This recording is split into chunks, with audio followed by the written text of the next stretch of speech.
आपने कहा कि विजय शर्मा जी ने कहा है, हालांकि ये इस चीज़ को हम संवाद के लिए तैयार हैं। अगर संवाद से ही बात होना था तो भूपेश बघेल जी की सरकार में ऐसा क्यों नहीं किया गया कि हम भी चलो संवाद करके देख लेते हैं? देखिए, दुनिया में जितने भी युद्ध हुए हैं उन सब का एक ही सार निकला है, वार्ता। हमारी सरकार ने प्रयास किया पर नक्सली वार्ता के तैयार नहीं थे। 400 पार करेंगे। पहली चीज़ तो आपको बस्तर को बचाना है। दीपक बैज जी अभी यहाँ से सांसद है। चुनाव में हमने देख लिया विधानसभा की क्या हुआ। अब चुनौती तो है यहाँ पे आपको। परंतु बस्तर में कांग्रेस मजबूत है, क्योंकि भारतीय जनता पार्टी ने जो 5 वादे किए थे वो फेल होता दिख रहा है। महतारी वंदन योजना के नाम पर इन्होंने 70 लाख आवेदन भरवाए। ये तो अलग बात है, चलिए। लेकिन आप ही के बहुत सारे विधायकों का जब हमने इंटरव्यू लिया ना, तो उनका साफ तौर पर कहना है ऑन कैमरा कि ईवीएम में छेड़छाड़ हुई है, नहीं तो फिर हम हारते ही नहीं, यहाँ तो जीतते हुए दिखाया जा रहा है। या ऐसा आपको भी लगता है कि कुछ झोल रहता है? आप सभी मीडिया, चाहे इलेक्ट्रॉनिक मीडिया हो, प्रिंट मीडिया हो, किसी भी सर्वे में यहाँ से कांग्रेस पार्टी हमेशा जीतती हुई दिख रही थी। 54 सीटें आती हुई दिख रही थी। भारतीय जनता पार्टी के 2 ही नेताओं ने कहा कि हम 54 सीट ला रहे हैं, एक अमित शाह और एक रमन सिंह। मैं झूठ बोल रहा हूँ तो आप पुराने वर्षन का आप चेक कर लीजिए किसी मीडिया में। एक जब छवि हम देखते हैं ना, जब दूसरे राज्यों में चले जाएं तो छत्तीसगढ़ से आए हैं करके बोले तो डायरेक्ट मन में बस्तर का नाम आता है, और बस्तर के बाद जो नाम आता है उपनाम नक्सलवाद, बदनाम हो गया है। लेकिन यहाँ की जो प्राकृतिक सुंदरता है उसे हम कैसे सामने ला सकते हैं, इसके लिए क्या विज़न आपके मन में है? भूपेश बघेल जी ने विकास रूपी हथियार से लड़ने का प्रयास किया।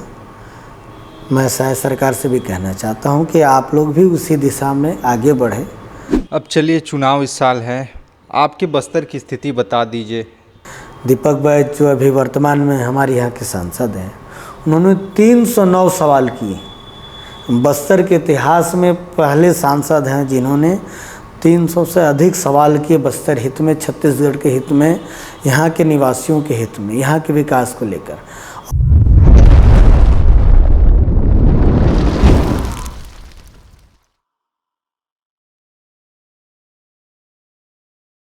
नमस्कार, आप देख रहे हैं TNR न्यूज़ का खास कार्यक्रम सवाल जो आपका है, और मैं हूं आपके साथ में राकेश निर्मलकर। लोकसभा 2024 का चुनाव बहुत ही करीब है और ऐसे में हम छत्तीसगढ़ के बस्तर संभाग में इस समय मौजूद हैं।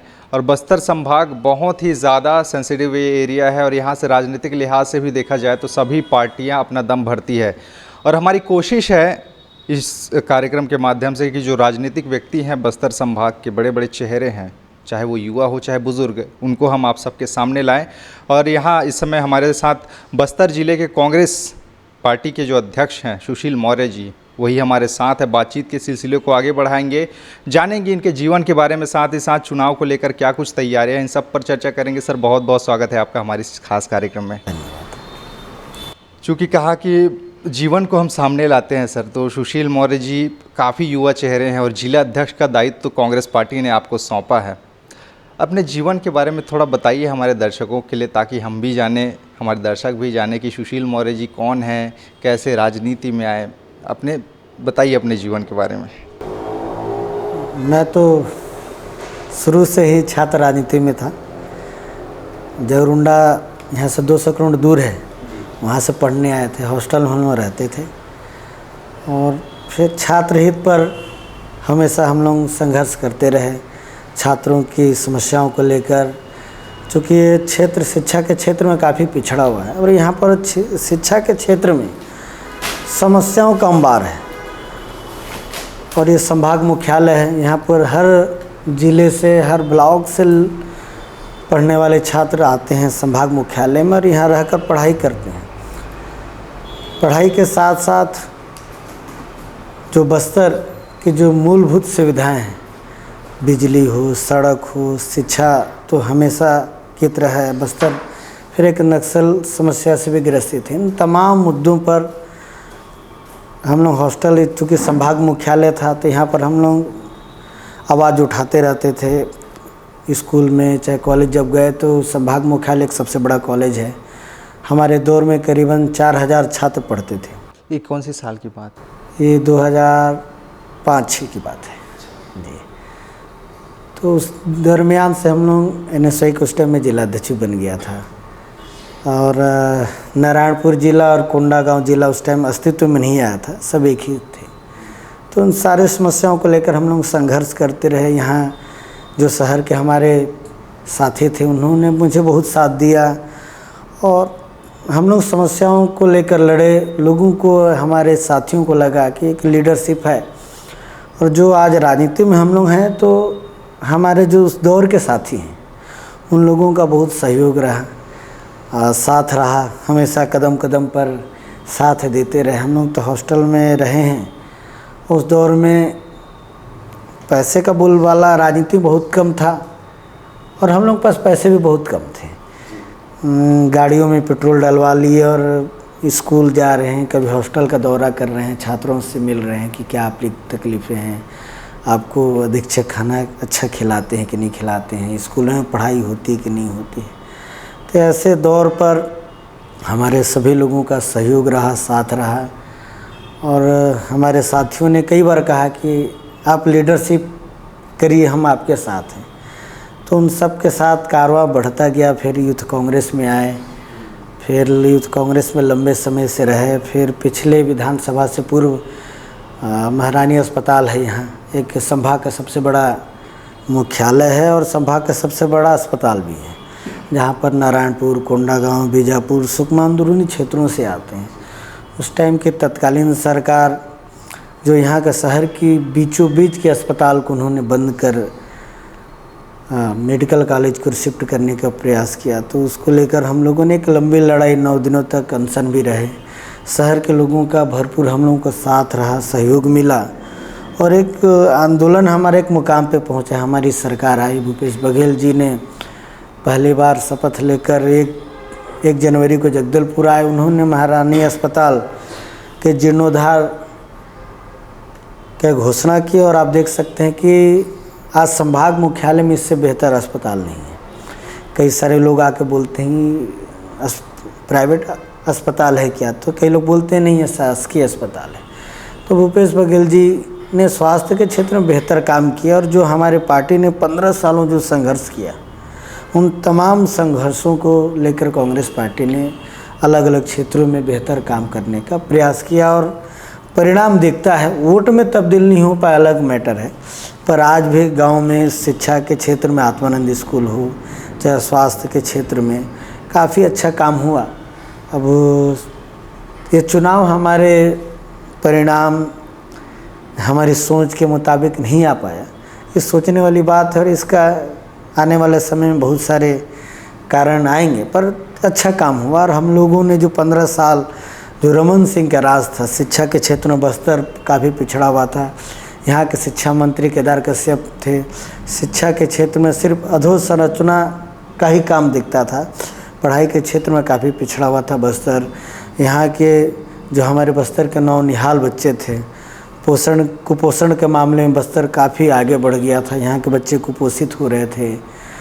स्वास्थ्य के क्षेत्र में बस्तर काफ़ी पिछड़ा हुआ था, अंदरूनी क्षेत्रों में स्वास्थ्य के नाम पर कुछ था ही नहीं।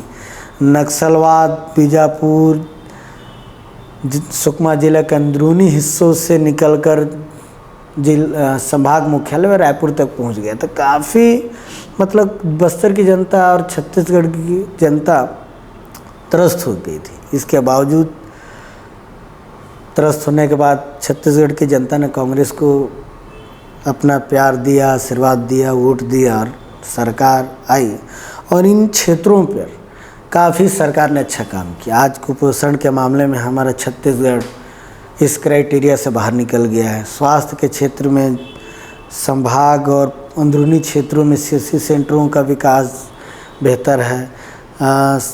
मुख्यमंत्री स्वास्थ्य योजना के माध्यम से क्लिनिक हाट बाज़ार के माध्यम से भी स्वास्थ्य सेवाओं पर अच्छा काम किया गया। आत्मानंद स्कूल खोला गया। जो हम लोगों की सोच थी, उस सोच को भूपेश बघेल जी और हमारी कांग्रेस सरकार ने पूरा किया। इस वजह से हम लोगों को संतुष्टि है कि जिन मुद्दों पर हम लोगों ने एक लंबा संघर्ष किया, उस सरकार उन संघर्षों को पूरा किया। आपने अपने जीवन के बारे में बताया, बड़े विस्तार से आप जानकारी दे रहे हैं, लेकिन किस चीज़ की पढ़ाई की आपने? LLB किया आपने जी। आपने भूपेश बघेल जी की तारीफ में कसीदे तो पढ़े, लेकिन कहते हैं अगर जीत का रास्ता, अगर सत्ते के छत्तीसगढ़ में सत्ता के अगर शिखर पर जाना है तो बस्तर और सरगुजा इन दोनों को जीतना किसी भी पार्टी के लिए ज़रूरी होता है, और इस बार वही हुआ जो नहीं होना था। क्या कारण लगता है आप? देखिए, बस्तर और मैं सरगुजा के भौगोलिक बारे में जानता हूँ, मतदाताओं से ज़्यादा तो संबंध नहीं है, पर बस्तर के परिदृश्य में जो बस्तर में जो घटनाएं घटी वो परिस्थितियाँ सरगुजा क्षेत्र में भी हैं। यहाँ के आदिवासियों के लिए बेहतर काम हुआ, देवगुड़ियों का जीर्णोद्धार हुआ, 300 से अधिक देवगुड़ी बने। यहाँ के जो हमारे नंदी जो बैलाडीला का खदान है उसको लेकर वहाँ के आदिवासी संघर्षरत रहे, वहाँ भी हमारी सरकार ने अच्छा काम किया। पर जो भारतीय जनता पार्टी और ख़ासकर RSS जो इनकी एक महत्वपूर्ण शाखा है, इन्होंने पूरे बस्तर में एक आपसी जो सौहार्द था, हिंदू क्रिश्चियन का जो माहौल ख़राब किया, आदिवासियों को बरगलाने का प्रयास किया कि आप कांग्रेस के राज में आदिवासियों का धर्मांतरण हो रहा है। इन मुद्दों को उन्होंने बहुत काफ़ी हद तक लोगों के माइंड में डाल दिया। थोड़ी हमारी सरकार से भी कहीं ना कहीं हल्की सी चूक हो गई। ना तो हम आदिवासियों के साथ खड़े रहे और ना हम यहाँ का मसीही समाज के साथ खड़े रहे। चूँकि दोनों का एक सामाजिक ताना बाना था, तो कांग्रेस पार्टी चूँकि धार्मिक मामलों में दखलंदाजी नहीं करती है, और कांग्रेस पार्टी का सोच था कि ये जो मुस्लिम आदिवासी जो क्रिश्चियन समाज है और जो यहाँ का आदिवासी समाज है, आपस में बैठकर ये जो एक दूसरे पर आरोप प्रत्यारोप की राजनीति है, इसको लेकर आपस में बैठ के इस मामले को सुलझा ले। पर दुर्भाग्यवश ऐसा नहीं हो पाया और कांग्रेस को काफ़ी नुकसान रहा। फिर यूपीए मोदी जी की सेंट्रल में सरकार थी, उन्होंने बहुत सारे ईडी सीबीआई जो केंद्रीय जो जांच एजेंसियों के माध्यम से सरकार के मंत्रियों पर, सरकार के अधिकारियों पर जो छापे मारकर एक प्रोपोगेंडा बनाया कि सरकार भ्रष्ट है, ये अधिकारी भ्रष्ट है, जेल डाल दिया गया। बड़े दुर्भाग्य के साथ कहना पड़ रहा है कि इस देश में पहली बार बिना विभागीय जांच के कलेक्टर को जेल में डाल दिया जाता है, कई सारे अधिकारियों को जेल में डाल दिया जाता है। ईडी सीबीआई का इतना गलत दुरुपयोग भारतीय जनता पार्टी ने सत्ता के लिए किया है, यह हिंदुस्तान की जनता और छत्तीसगढ़ की जनता याद रखी। आपने बहुत ही सरल तरीके से कहा कि कुछ गलतियां हुई है, आपने स्वीकार भी किया कि आदिवासियों के साथ ना हम क्रिश्चियन के साथ खड़े गए।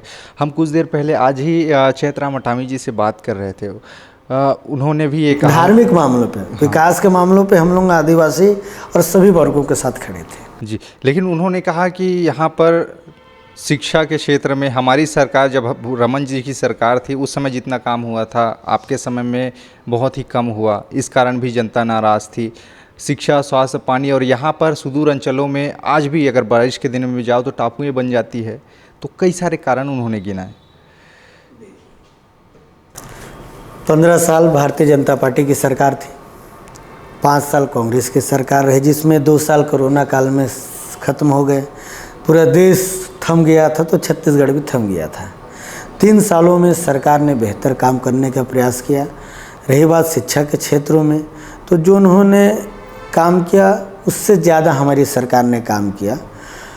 दंतेवाड़ा क्षेत्र में शिक्षा के क्षेत्र में जो भारतीय जनता पार्टी ने की सरकारों ने जो काम किए, उन कामों को हमारी सरकार ने बखूबी अच्छे तरीके से संचालित किया।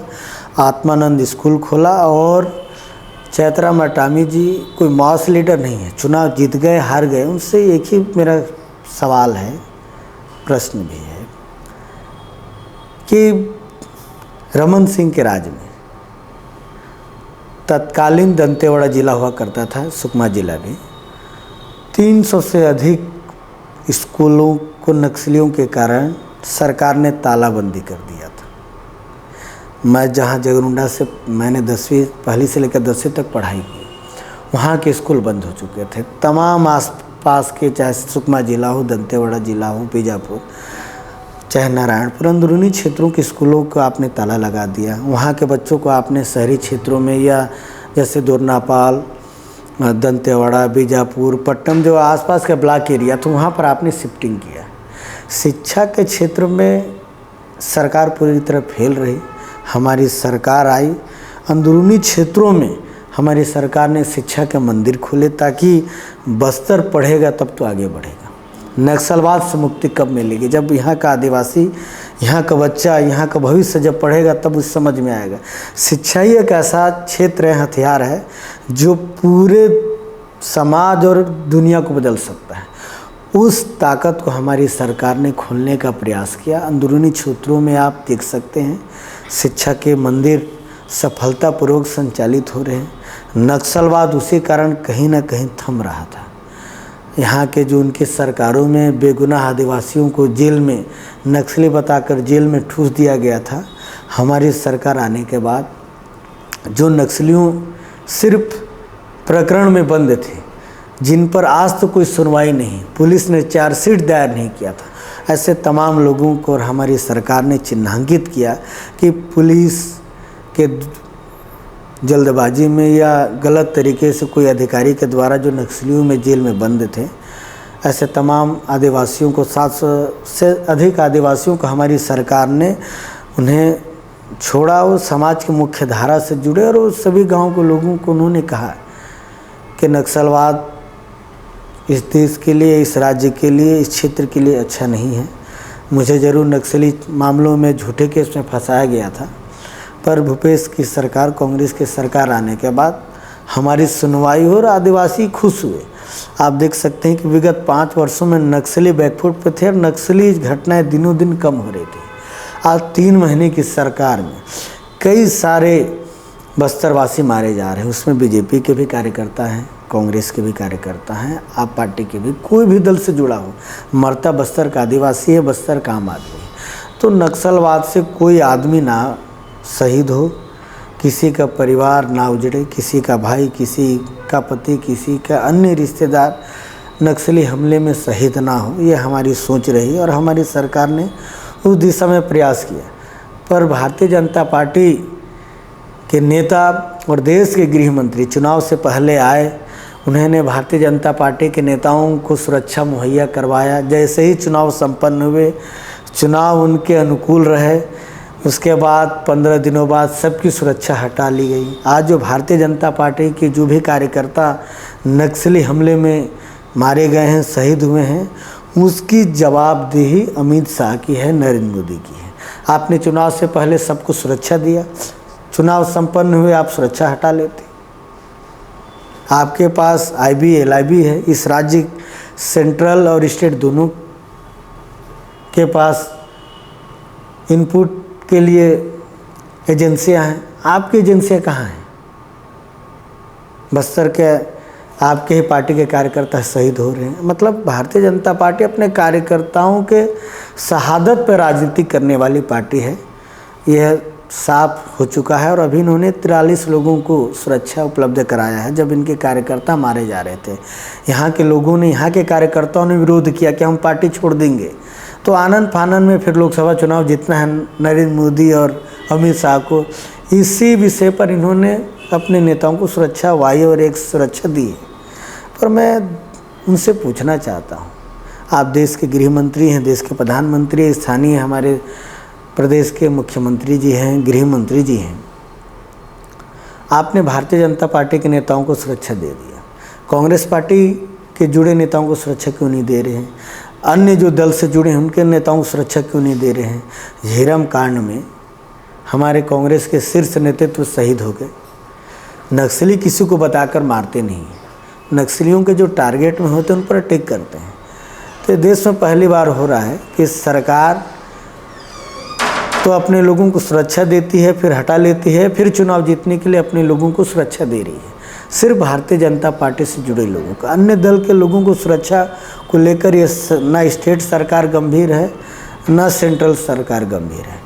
और अभी कुछ दिनों पूर्व इस राज्य के डिप्टी सीएम विजय शर्मा ने कहा था कि हम वार्ता के लिए तैयार हैं। नक्सलियों ने भी कहा कि एक दो मुद्दों को छोड़कर हम वार्ता के लिए तैयार हैं, पर वो वार्ता कहाँ गई? सेंट्रल और स्टेट गवर्नमेंट में नक्सलियों को लेकर कोई पॉलिसी नहीं है, ना कोई तालमेल है। अमित शाह का अलग बयान है, विजय शर्मा का अलग बयान है। शायद जी तो मौनी साधे लिए कुछ बोलते ही नहीं है। बस्तर के जौहर कद्दावर नेता बनने का जो ढोंग रचते हैं केदार कश्यप, वो इस पर भी बोलने को तैयार नहीं है। इनकी पॉलिसी नक्सलिज्म को लेकर कोई ठोस नहीं है। ये चाहते नहीं कि बस्तर से नक्सलवाद खत्म हो, ये चाहते हैं कि बस्तर में नक्सलवाद बना रहे। और नक्सलवाद उन्मूलन के नाम पे जो राशि आ रही है, इसको बंदरबाट करने के लिए ये तैयार है। इससे पहले भी रमन सिंह के राज में नक्सली उन्मूलन के नाम पर करोड़ों रुपये आते थे। केपीएस गिल का आप लोगों ने नाम सुना है। उन नक्सली समाप्त करने आए थे और उन्होंने खुद कहा था कि रमन सिंह ने कहा कि आप नक्सलियों पे ज़्यादा रणनीति मत बनाओ, नक्सली खात्मे के लेकर आप वेतन लो, मौज करो। तो इनकी शुरू से पॉलिसी रही है। और जहाँ भी इनकी सरकारें रहती है, यह आंतरिक युद्ध हमेशा रहा है। चाहे किसी भी स्टेट में आप चले जाइए, भारतीय जनता पार्टी की जहाँ भी सरकार रही है, वहाँ पर जो आंतरिक जो वहाँ गुट रहते हैं या अन्य क्षेत्रों पर अलग अलग, जैसे यहाँ पर बस्तर में नक्सलवाद है, मणिपुर में उग्रवाद है, जम्मू कश्मीर में आतंकवाद है, तो इन तमाम लोगों को ये उकसाने का प्रयास करते हैं, भड़काने का प्रयास करते हैं। आज तक इनके शासनकाल में कोई भी जो इनके क्षेत्रीय जिस क्षेत्र में जो भी संविधान के खिलाफ आवाज़ उठाया है, इसको उन्होंने आज तक ख़त्म नहीं किया है। मणिपुर जल रहा है, मणिपुर में डबल इंजन की सरकार है, सेंट्रल में भारतीय जनता पार्टी की, स्टेट में बीजेपी की। मणिपुर में मोदी जी नहीं जा रहे, अमित शाह नहीं जाते हैं। छत्तीसगढ़ में नक्सलवाद पहले भी था और आज भी है। ये तो भूपेश बघेल जी हमारे कांग्रेस पार्टी की नीतियों के कारण नक्सली बस्तर में कम होते जा रहे थे, घटनाएं कम हो रही थी, आज पुनः बढ़ गई। तो आप जहाँ जहाँ भारतीय जनता पार्टी की सरकारें हैं स्टेट में, वहाँ पर असंतोष गहराते जाता है और बढ़ते जाता है और देश पीछे। अच्छा, आपने कहा कि विजय शर्मा जी ने कहा है, हालांकि ये चीज़ को हम संवाद के लिए तैयार हैं। अगर संवाद से ही बात होना था तो भूपेश बघेल जी की सरकार में ऐसा क्यों नहीं किया गया कि हम भी चलो संवाद करके देख लेते हैं? देखिए, दुनिया में जितने भी युद्ध हुए हैं, उन सब का एक ही सार निकला है, वार्ता। हमारी सरकार ने प्रयास किया, पर नक्सली वार्ता के तैयार नहीं थे, तो सरकार क्यों झुकेगी? आज विजय शर्मा ने कहा, हमारी सरकारों के भी मंत्रियों ने कहा कि नक्सलियों से वार्ता को तैयार है, पर नक्सली बोलते थे कि माहौल बनाओ। हमारी सरकार ने एक दूसरा माहौल बनाया। मैंने पहले भी आपको कहा कि हमारी सरकार ने अंदरूनी क्षेत्रों में, शिक्षा के क्षेत्र में, स्वास्थ्य के क्षेत्र में, यहाँ के आदिवासियों के विकास के लिए बेहतर काम किया। यहाँ के वनोपज का एक उचित मूल्य देने का प्रयास किया। यहाँ के किसानों को धान के रूप में अच्छा पैसा देने का प्रयास किया। यहाँ महिला स्वसहायता समूहों को अच्छा पैसा देने का प्रयास किया। सरकार हर तरीके से हर मोर्चे पर लड़ रही थी। नक्सलवाद बंदूक से ख़त्म नहीं हो सकता। नक्सलवाद को ख़त्म करने का एक दूसरा भी तरीका है जो कांग्रेस के पास है। कांग्रेस ने उस नीति को अपनाया। आप बड़े बड़े विद्वानों से आप चर्चा करेंगे तो उनका भी वही सार निकलेगा जो कांग्रेस पार्टी ने उस रास्ते को अख्तियार किया और उसमें सफल होते हुए दिख भी रही थी। रास्ता तभी सफल होता है जब उस पर जो भी रणनीति नीति के तहत काम हो और उस पर परिणाम निकले। हमारी सरकार ने जो काम करने का प्रयास किया नक्सलवाद समाप्त करने की दिशा में, कहीं ना कहीं कारगर साबित होते दिख रहे थे। नक्सलवाद धीरे धीरे समाप्त हो रहे थे, तो हमारी रणनीति सफल रही। तभी तो नक्सली बैकफुट पर आ गए। अंदरूनी क्षेत्रों में स्कूल खुल गए, क्या बोलते हैं, राशन पहुंचने लग गया, आदिवासियों के खाते में पैसे आने लग गए, देवगुड़ियों को नैन होने लग गया, स्वास्थ्य के नाम पर बेहतर सुविधाएं मिलने लग गई। तो आदिवासियों को लगा कि सरकार हमारे हित में है। पर भारतीय जनता पार्टी ने इस देश के नफ्स को पकड़ा है, धार्मिक उन्माद फैलाकर यहाँ के आदिवासियों को बरगलाकर सत्ता यहाँ जीतने में कामयाब हुई। आप उनको समझाने में क्यों कामयाब नहीं हो रहे हैं? देखिए, देश जब से, बस्तर भी देश का एक हिस्सा है, पूरे देश में धार्मिक उन्माद बढ़ गया है। देश में भाईचारा खत्म हो रहा है। हिंदू मुस्लिम जो दोस्त हुआ करते थे, एक दूसरे के त्योहारों में शामिल हुआ करते थे, हम रमज़ान की बधाई देते थे, वो हमको हमारे दुर्गा पूजा में या रामनवमी में हमको बधाई देते थे, वो सिलसिला धीरे धीरे टूट रहा है। आपसी मतभेद बढ़ गया। इस देश में क्राइम, धार्मिक जो क्राइम बढ़ गया है। और इस देश में मोदी सरकार आने के बाद हिंदू मुस्लिम सिख ईसाई सब आपस में लड़ रहे हैं। जातीय संघर्ष हो रहा है। हिंदू हिंदू के अंदर लड़ रहे हैं, मुस्लिम हिंदू लड़ रहा है, हिंदू ईसाई लड़ रहा है, आदिवासी दलित लड़ रहे हैं। तो एक प्रकार से एक दूसरे को लड़ाने का काम कर रहा है। जिस पर ये तो अंग्रेज़ों के मुखबिर रहे। आरएसएस ने देश की आज़ादी में कभी भाग लिया नहीं। इनको बोलते हैं कि महात्मा गांधी के कारण देश का टुकड़ा हुआ, देश का विभाजन हुआ। तो हमारी कांग्रेस जब देश के आज़ादी के लिए लड़ रही थी, जब देश का बंटवारा होता तो भारतीय जनता पार्टी के भी तो नेता हुआ करते थे। वीर सावरकर हो, चाहे श्यामा प्रसाद मुखर्जी, किन नेताओं ने भारत विभाजन के लिए कभी आंदोलन किया या भूख हड़ताल किया या देश में कोई आंदोलन चलाए? इन्होंने तो शांति या द्विराष्ट्र का पालन, द्विराष्ट्र संधि का प्रस्ताव देने वाले यही लोग हैं। ये तो अंग्रेज़ों से सीखे हुए, ये तो अंग्रेज़ों को पहले मुखबिर हुआ करते थे। आरएसएस अस्तित्व में कैसे आया? आरएसएस जो हाफ चड्डी और हाफ चड्डा पहनकर और फुल पैंट हाफ चड्डा पहनकर और शर्ट पहनकर ये तो आंदोलन चलाते थे। हमारे देश का तो पोशाक नहीं है। हमारे देश का तो पोशाक रहा है धोती कुर्ता। तो ये तो कभी ये राष्ट्रवाद और सांस्कृतिकवाद की बात करने वाले लोगों ने कभी सांस्कृतिकवाद को तो अपनाया नहीं। ये अंग्रेज़ों से सीखे हुए तो फूट डालो, शासन करो। नीति अंग्रेज़ों के टाइम भी कारगर थी। हमारा देश तो उस टाइम काफ़ी संपन्न था। और उसी सूत्र को, इस वाक्य को इन्होंने गांठ बांध लिया है कि लोगों को लड़ाओ और देश पे राज करो। चल, लेकिन अब तो चुनाव है इस साल। अब लोग 2 साल, दो कार्यकाल तो मोदी जी ने देख लिया। कह रहे हैं कि इस बार 400 पार करेंगे। पहली चीज़ तो आपको बस्तर को बचाना है। दीपक बैज जी अभी यहाँ से सांसद है। चुनाव में हमने देख लिया विधानसभा की क्या हुआ। अब चुनौती तो है यहाँ पे आपको। देखिए, लोकतंत्र में जीत एक महत्वपूर्ण भूमिका होती है। कांग्रेस आज के परिदृश्य में ज़रूर कई सीटों पर उतनी मजबूती से नहीं लड़ पा रही है, परंतु बस्तर में कांग्रेस मजबूत है। क्योंकि भारतीय जनता पार्टी ने जो 5 वादे किए थे वो फेल होता दिख रहा है। महतारी वंदन योजना के नाम पर इन्होंने 70 लाख आवेदन भरवाए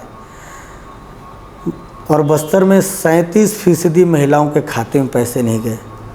झूठे आंकड़े पेश करके वाहवाही लूटने का प्रयास कर रहे हैं। इन्होंने कहा था कि हम एक मुश्त किसानों की राशि जारी करेंगे। 3 महीने से अधिक समय हो गया, आज जारी किए हैं। पता चलेगा कि वो भी आंकड़ों में झोलमाल है।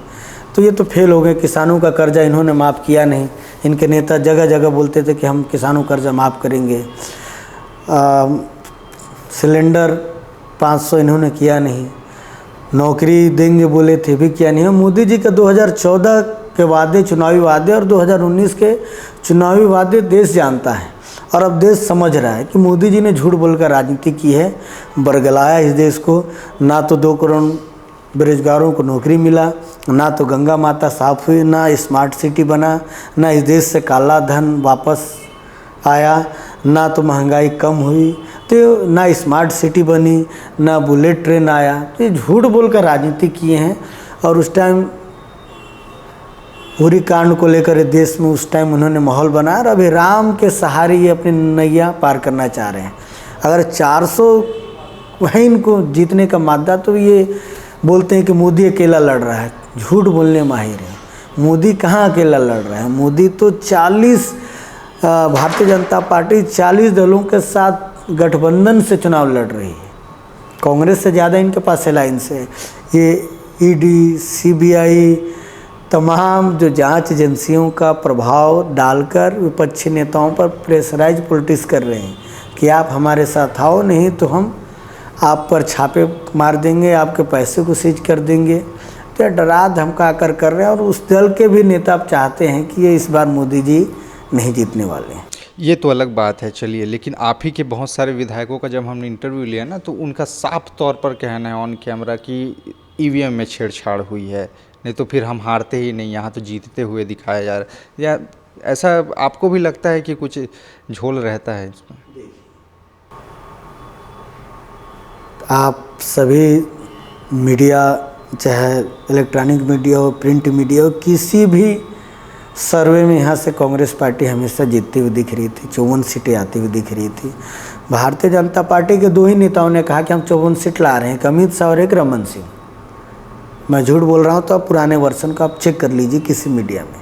और 54 सीटें आई। इस चंद्रयान, यहाँ से चंद्रमा पर सैटेलाइट भेजा जाता है, यहाँ से कंट्रोल किया जाता है। तो ईवीएम पर मैं नहीं, देश के जो बड़े बड़े बुद्धिजीवी लोग हैं, सिविल सोसाइटी के लोग हैं, जो सुप्रीम कोर्ट के वकील हैं, जजेस हैं, उन लोग भी ईवीएम पर सवाल उठा रहे हैं।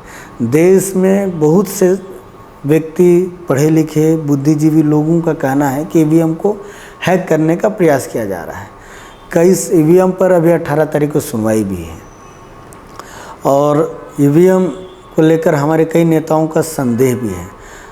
हो सकता है कि हमारे नेता, हम लोग झूठ बोल रहे हैं, तो एक बार इस देश के प्रधानमंत्री को, चुनाव आयोग को बैलेट पेपर चुनाव करवा लेना चाहिए। जितने भी विकसित राष्ट्र हैं वहाँ पर बैलेट पेपर से चुनाव हो रहे हैं। जापान, जर्मनी जो ईवीएम के जनक देश हैं, वहाँ पर आज बैलेट पेपर से चुनाव हो रहे हैं। तो हमारे भारत देश में क्यों नहीं हो सकता? बड़ा इसमें दिलचस्प मामला है।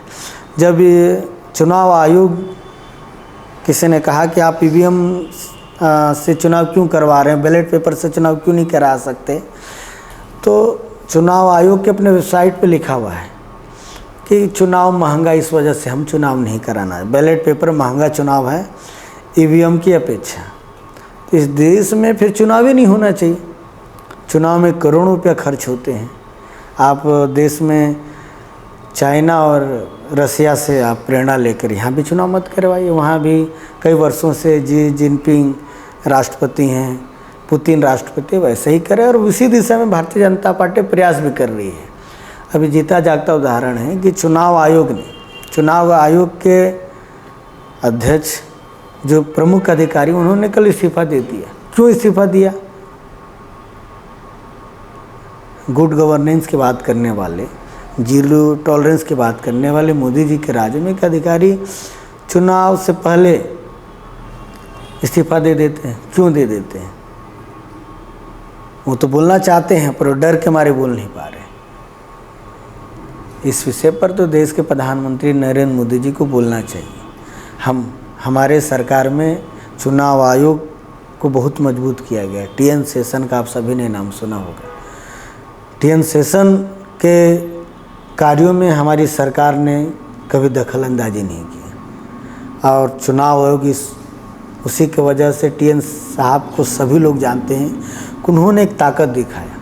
वो हमारी सरकार ने इंटरफेयर नहीं किया। आज भारतीय जनता पार्टी की सरकार, मोदी, अमित शाह हमेशा इंटरफेयर करते हैं। हर देश की तमाम जितनी भी एजेंसियाँ, सब पर उनका एक प्रभुत्व है और प्रभाव बना के रखें। ये देश के लिए अच्छा नहीं है। लेकिन आप बैलेट पेपर की बात कर रहे हैं सर, लेकिन इसमें 2 भेद तो हैं ना। आप ईवीएम पर भी सवाल उठाते हैं। अभी कुछ दिन पहले चंडीगढ़ में मेयर चुनाव हुआ, बैलेट पेपर में एक अधिकारी साफ तौर पर सुप्रीम कोर्ट ने फटकार लगाई उसे, तो यहाँ भी प्रॉब्लम है, तो फिर बीच का रास्ता निकलेगा कैसे?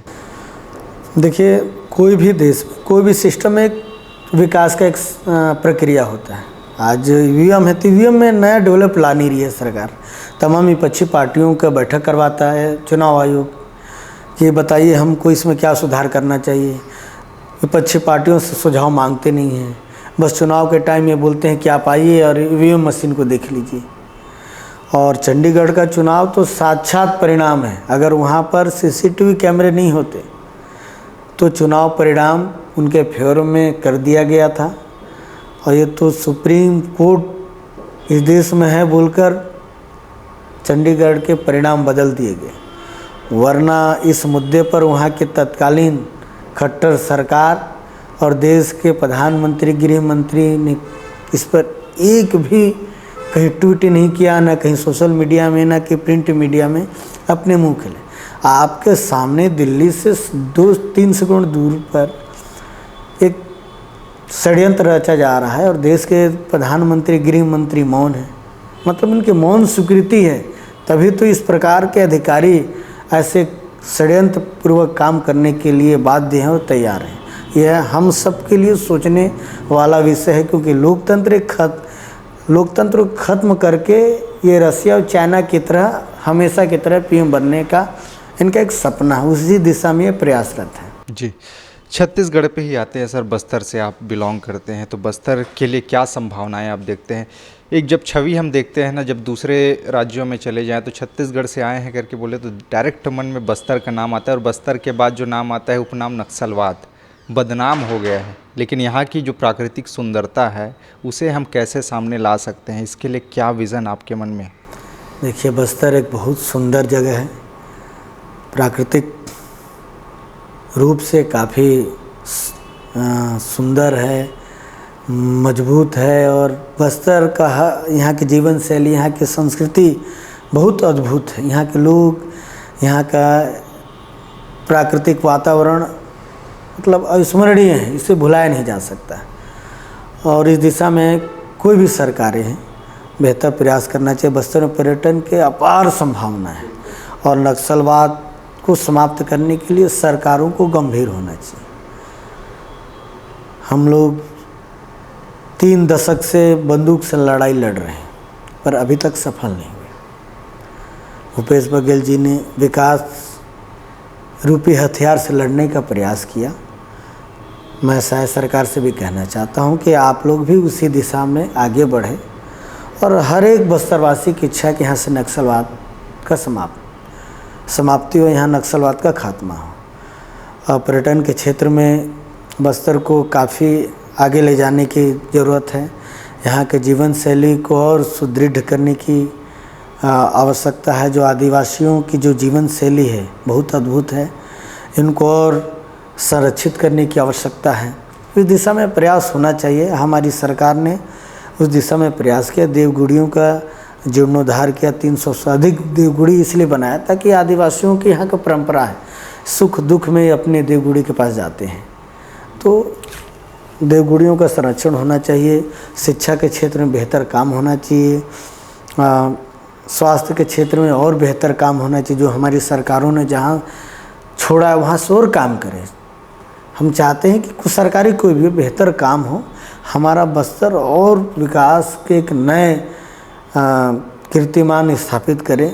हमारा बस्तर नक्सलवाद से नहीं, विकास, यहाँ के जो प्राकृतिक सौंदर्य है, यहाँ के जो जीवन शैली है, इन चीज़ों के रूप में जाना जाए।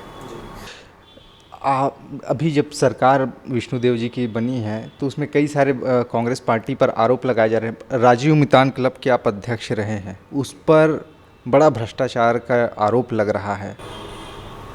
देखिए, आरोप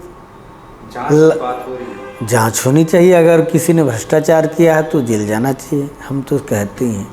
पर भ्रष्टाचार हुआ कैसे, भारतीय जनता पार्टी बताने को अभी तक तैयार नहीं है। राजीव मितान का गठन किया गया, उस गठन में पार्टी का तो कोई मतलब इन्वॉल्व था नहीं। ये तो प्रशासनिक एसडीएम, यहाँ जैसे नगरीय निकाय क्षेत्र होती, यहाँ के नगरीय निकाय में आयुक्त हैं, यहाँ के राजस्व के अधिकारी, SDM, कलेक्टर, ये सब यहाँ के अधिकारी थे। इनके देखरेख में निगरानी में गठन किया गया। और मैं आपको बता देना चाहता हूँ, नगरीय निकाय जैसे जगदलपुर में 48 वार्डों में 19 वार्डों में भारतीय जनता पार्टी के पार्षद चुने गए हैं। भारतीय जनता पार्टी 13 से 14 वार्डों में उन्होंने खुद से अपने हिसाब से राजीव मितान में गठन किया है।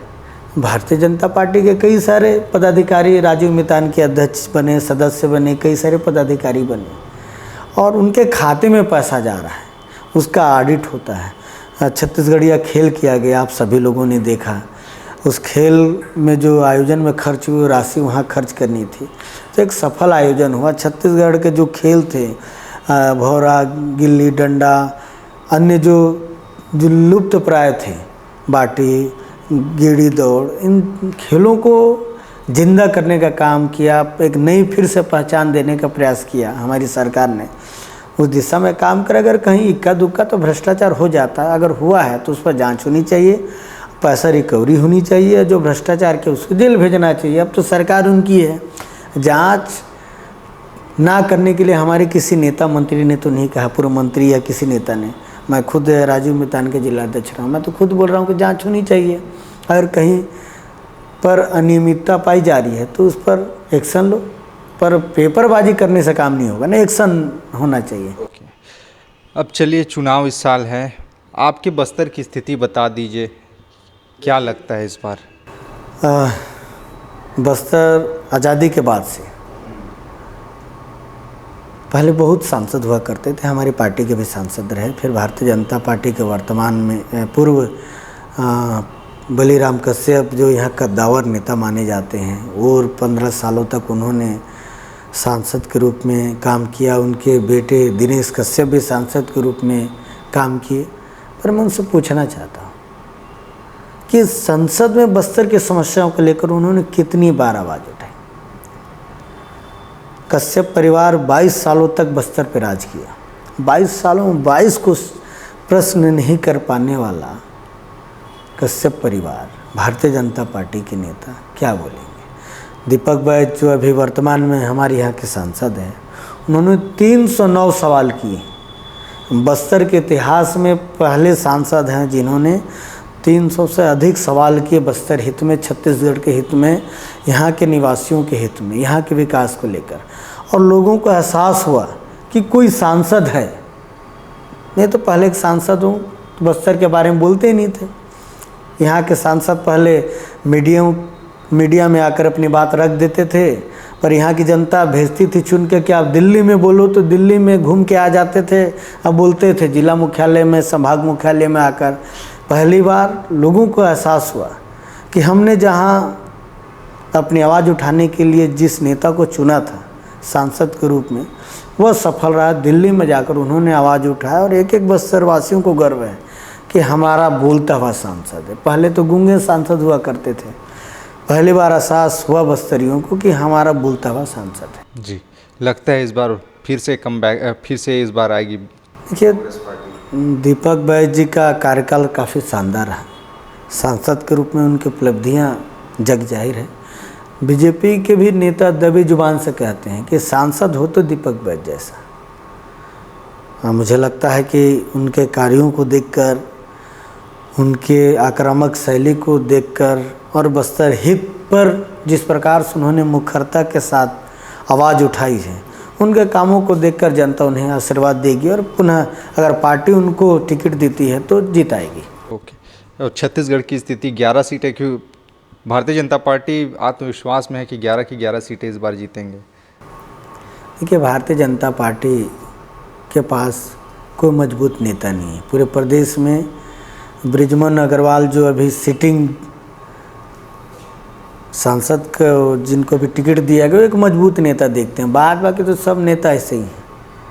महेश कश्यप बस्तर में ठीक है, एक जमीनी स्तर के कार्यकर्ता को आपने टिकट दिया है, और उसको लोग जानते कहाँ हैं। बीजापुर चले जाइए, सुकमा चले जाइए, नारायणपुर चले जाइए, चित्रकूट के अंदरूनी क्षेत्रों में चले जाइए, हमारे जगदलपुर के अंदरूनी क्षेत्रों में तो महेश कश्यप को नहीं जानते नहीं ना, उनकी कोई उपलब्धि रही है। मोदी के नाम पर ध्रुवीकरण की राजनीति करके चुनाव को जीतने का जो इनका षड्यंत्र है, बस्तर की जनता समझ चुकी है कि इनके बहकावे में नहीं आना है और महेश कश्यप पे चुनाव नहीं जीतेंगे, क्योंकि बजरंग दल से जुड़े हैं और काफ़ी यहाँ के आदिवासियों को उन्होंने लड़ाया झगड़ाया, उन पर कई सारे मामले पंजीबद्ध हुए। तो आदिवासियों को अब समझ में आ चुका है कि इनके बहकावे में नहीं आना है, हमको विकास के लिए काम करना है, विकास मांगना है इस सरकार से, चाहे विधायक हो, सांसद हो, कोई भी हो, हमको विकास की बात करना है। जी, आप युवा नेता हैं, राहुल गांधी जी से मिले हैं कभी आप?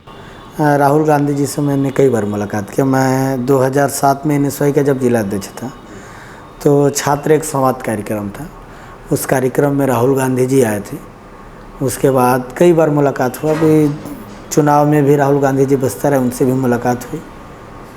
और राहुल जी बस्तर से बहुत लगाव रखते हैं। कई बार राहुल गांधी जी का बस्तर प्रवास आए हैं, पार्टी की नीतियों को लेकर, बैठकों को लेकर कई बार उन्होंने अपनी बातें रखी, हम लोगों ने अपनी बातें रखी और काफ़ी कार्यकर्ताओं के साथ संवाद रहता है। जी, प्रधानमंत्री के रूप में कैसे देखते हैं आप उनको? देखिए, आज के देश में जो हिंदुस्तान को जानता है वो राहुल गांधी है।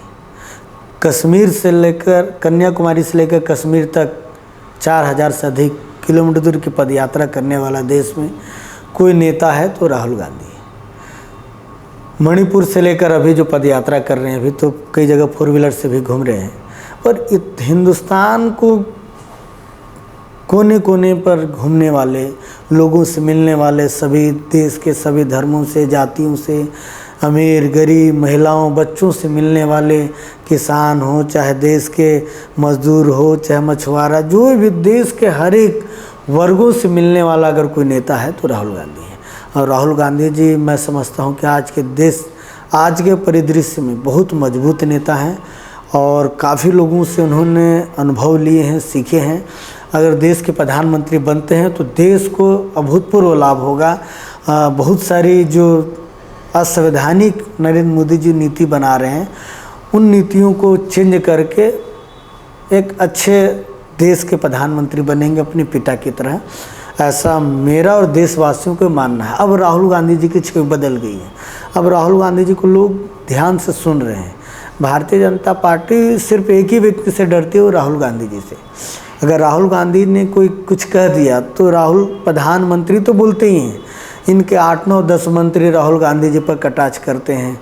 करोड़ों रुपये खर्च करके बीजेपी IT सेल उनके वक्तव्यों में छेड़खानी करके IT सेल के माध्यम से इनके जो एम्प्लॉय जो वर्कर हैं, पेड वर्कर है, उनके माध्यम से राहुल गांधी जी को छवि धूमिल करने का प्रयास करते हैं। ऐसा अगर राहुल गांधी में दम नहीं है, बात नहीं है, तो उस पर चर्चा क्यों, उसकी छवि को धूमिल करने का प्रयास क्यों कर रहा जा रहा है। ये तो आपने राहुल गांधी जी के बारे में बताया, लेकिन सुशील मौर्य जी का राजनीतिक भविष्य क्या होने वाला है, क्या आगे की अपेक्षा रखते हैं? अभी तो जिला अध्यक्ष हैं, कारवां आगे बढ़ेगा अभी?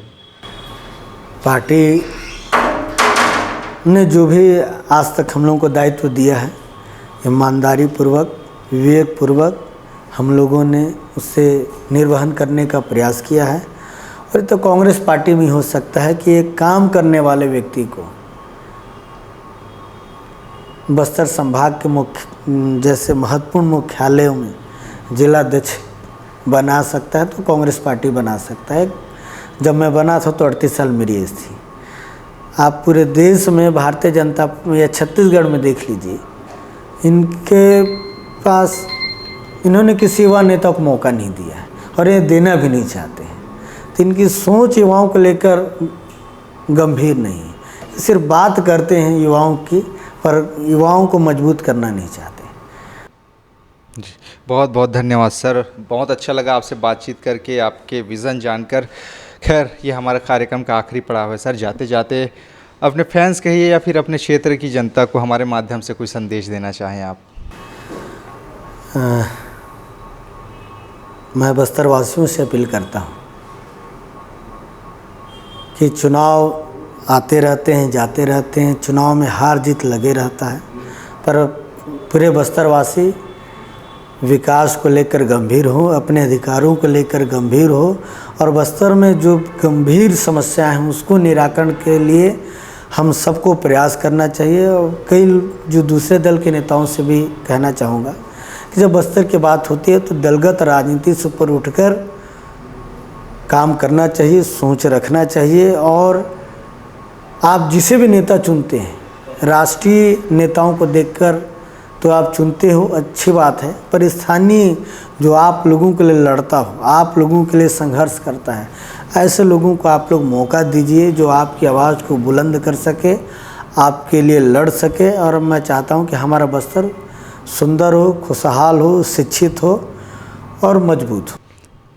तो आपने सुना बस्तर जिले से अभी जो वर्तमान में कांग्रेस पार्टी के अध्यक्ष हैं सुशील मौर्य जी, जिनका कहना है कि अभी जो चुनाव आ रहे हैं उसमें कांग्रेस पार्टी की जीत होगी। साथ ही साथ बस्तर जो लोकसभा सीट है वहाँ फिर से कांग्रेस पार्टी एक बार अपना परचम लहराएगी। साथ ही साथ बस्तर के जो आदिवासी बहुल क्षेत्र हैं यहाँ पर शिक्षा, स्वास्थ्य और इनकी संस्कृति को बचाने की ज़रूरत है। और यहाँ की जो धरोहर है, यहाँ के पर्यटन स्थल है, इसको सामने लाने की ज़रूरत है, ऐसा ये कह रहे हैं।